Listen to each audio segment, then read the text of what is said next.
The Selfish Giant by Oscar Wilde. Read by Daniel Shortland. Every afternoon, as they were coming from school, the children used to go and play in the giant's garden. It was a large, lovely garden with soft green grass. Here and there over the grass stood beautiful flowers like stars, and there were 12 peach trees that in the springtime broke out into delicate blossoms of pink and pearl, and in the autumn bore rich fruit. The birds sat on the trees and sang so sweetly that the children used to stop their games in order to listen to them. "How happy we are here," they cried to each other. One day the giant came back. He had been to visit his friend the Cornish ogre, and had stayed with him for 7 years. After the 7 years were over, he had said all that he had to say, for his conversation was limited, and he determined to return to his own castle. When he arrived, he saw the children playing in the garden. "What are you doing here?" he cried in a very gruff voice, and the children ran away. "My own garden is my own garden," said the giant. "Anyone can understand that, and I will allow nobody to play in it but myself." And he built a high wall all around it, and put up a notice board: "Trespassers will be prosecuted." He was a very selfish giant. The poor children now had nowhere to play. They tried to play on the road, but the road was very dusty and full of hard stones, and they did not like it. They used to wander round the high wall when their lessons were over, and talk about the beautiful garden inside. "How happy we were there," they said to each other. Then the spring came, and all over the country there were little blossoms and little birds. Only in the garden of the selfish giant it was still winter.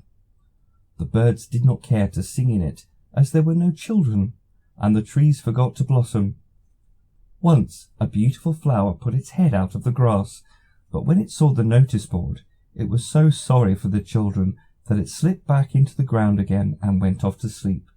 The only people who were pleased were the snow and the frost. "Spring has forgotten this garden," they cried, "so we'll live here all the year round." The snow covered up the grass with her great white cloak, and the frost painted all the trees silver. Then they invited the north wind to stay with them, and he came. He was wrapped in furs, and he roared all day about the garden, and blew the chimney pots down. "This is a delightful spot," he said. "We must ask the hail to visit." So the hail came. Every day for 3 hours he rattled on the roof of the castle till he broke most of the slates. Then he ran around and around the garden as fast as he could. He was dressed in grey, and his breath was like ice. "I cannot understand why the spring is so late in coming," said the selfish giant, as he sat at the window and looked out at his cold white garden.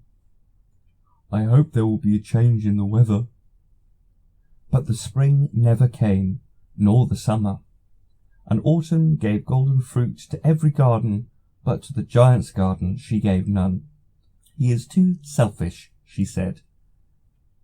So it was always winter there, and the north wind and the hail and the frost and the snow danced about through the trees.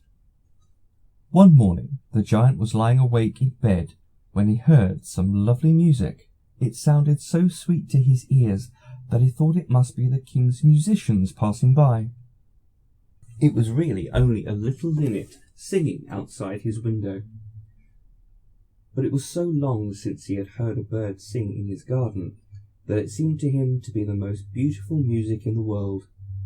Then the hail stopped dancing over his head, and the north wind ceased roaring, and a delicious perfume came to him through the open casement.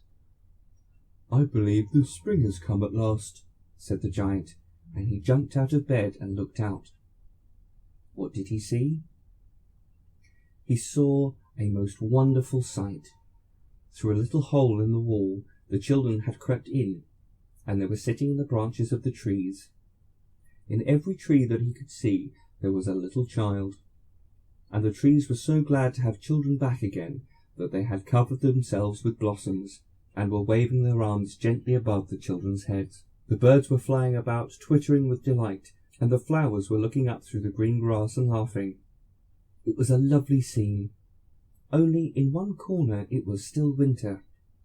It was the furthest corner of the garden, and in it was standing a little boy. He was so small that he could not reach up to the branches of the tree, and he was wandering about it, crying bitterly. The poor tree was still quite covered in frost and snow, and the north wind was blowing and roaring above it. "Climb up, little boy," said the tree, and it bent its branches down as low as it could, but the boy was too tiny. And the giant's heart melted as he looked out. "How selfish I've been," he said. "Now I know why the spring could not come here. I will put that poor little boy on the top of the tree, and then I will knock down the wall, and my garden shall be the children's playground for ever and ever." He was really very sorry for what he had done. So he crept downstairs and opened the front door quite softly and went out into the garden. But when the children saw him, they were so frightened that they all ran away, and the garden became winter again.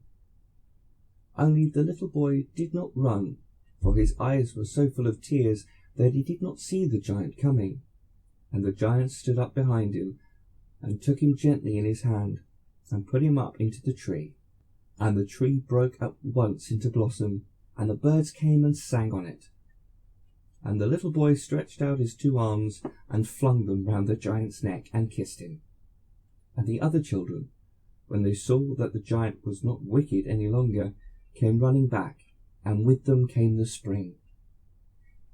"It is your garden now, little children," said the giant, and he took a great axe and knocked down the wall. And when the people were going to market at 12 o'clock, they found the giant playing with the children in the most beautiful garden they had ever seen.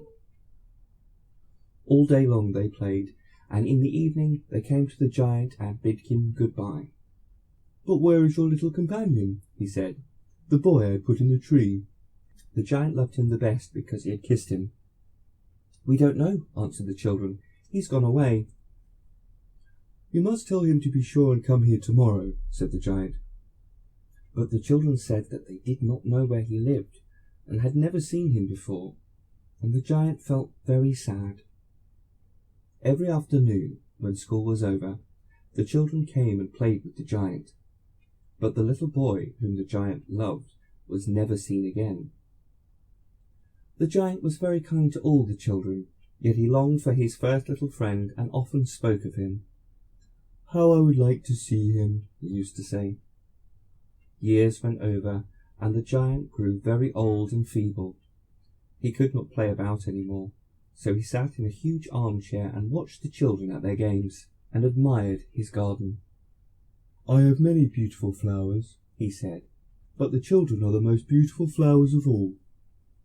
One winter morning he looked out of his window as he was dressing. He did not hate the winter now, for he knew that it was merely the spring asleep, and that the flowers were resting.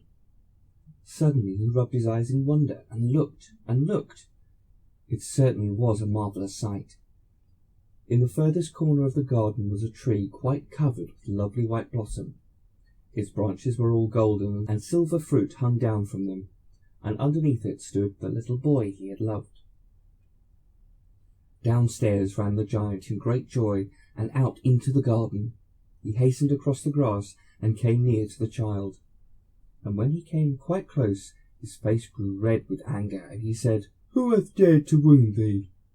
For in the palms of the child's hands were the prints of 2 nails, and the prints of 2 nails were on the little feet. "Who hath dared to wound thee?" cried the giant. "Tell me, that I may take my big sword and slay him." "Nay," answered the child, "but these are the wounds of love." "How art thou?"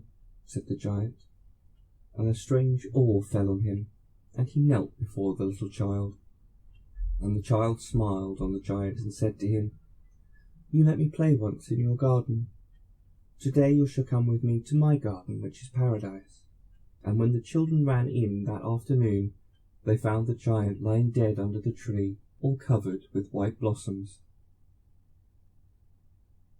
That was The Selfish Giant by Oscar Wilde, read by Daniel Shortland.